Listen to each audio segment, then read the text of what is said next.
Ketika kita bicara tentang eksternalitas, semua udah mengetahui eksternalitas itu adalah biaya atau manfaat yang ditimbulkan oleh pihak luar yang tidak ikut melakukan transaksi. Jadi pada dasarnya eksternalitas itu dibagi jadi dua ya, positif atau negatif. Kalau negatif itu yang berkaitan sama biaya eksternal, kalau positif itu adalah manfaat eksternal. Ya misalnya contohnya kalian itu tidak ikut membayar sesuatu tapi kalian ikut menikmatinya. Nah, itu berarti eksternalitas positif. Nah, kalau eksternalitas negatif, kalian tidak ikut transaksi tapi kalian ikut kena biayanya. Nah, biasanya seringkali eksternalitas itu dikaitkan misalnya yang paling gampang itu adalah polusi udara dan lain sebagainya. Nah, saya akan membahas salah satu jenis eksternalitas yaitu eksternalitas negatif ya atau adanya biaya eksternal. Biasanya kita ambil contoh itu memang eksternalitas ini berkaitan sama ekonomi lingkungan ya. Misalnya eksternalitas gara-gara polusi udara. Taruhlah ada sebuah industri, misalnya perusahaan apa ya?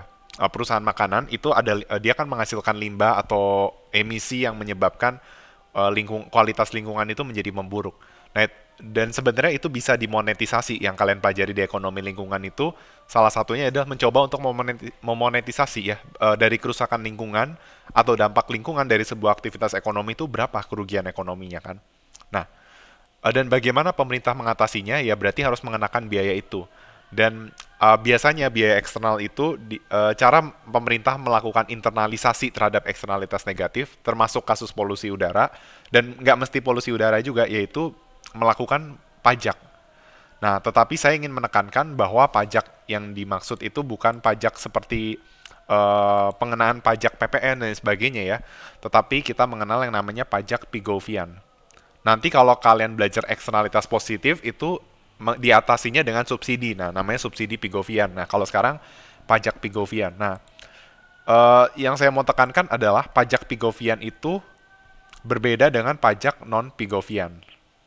Pajak apapun yang tidak termasuk pajak Pigovian. Apa bedanya? Kalau pajak non-Pigovian itu berarti pemerintah berusaha untuk mengumpulkan dana. Ya, misalnya dia mendapatkan pajak dari PPN dari mana ya.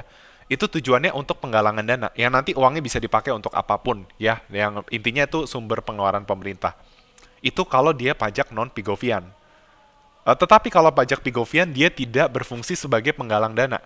Jadi pemerintah pada dasarnya tidak menargetkan harus dapat pajak berapa dari Pigovian karena tujuannya bukan mengumpulkan pajak. Ya, adanya pajak Pigovian itu tujuan utamanya adalah untuk mengubah perilaku dari pasar. Ya, dan di sini kalian bisa lihat kurvanya ya.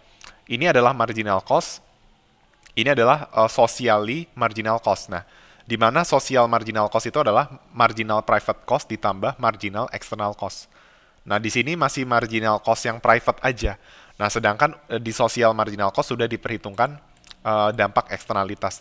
Dan kita bisa lihat terhadap keseimbangan seperti pajak pada umumnya harga akan naik dan kuantiti akan turun. Nah, jadi tujuan dari pajak Pigovian itu untuk mengubah harga di equilibrium naik, kuantiti turun. Nah, jadi perilakunya berubah.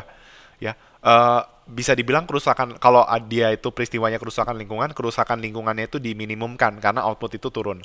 Dan dana yang terkumpul oleh pemerintah itu digunakan seharusnya idealnya seutuhnya untuk perbaikan kualitas lingkungan. Jadi nggak boleh digunakan untuk yang lain-lain.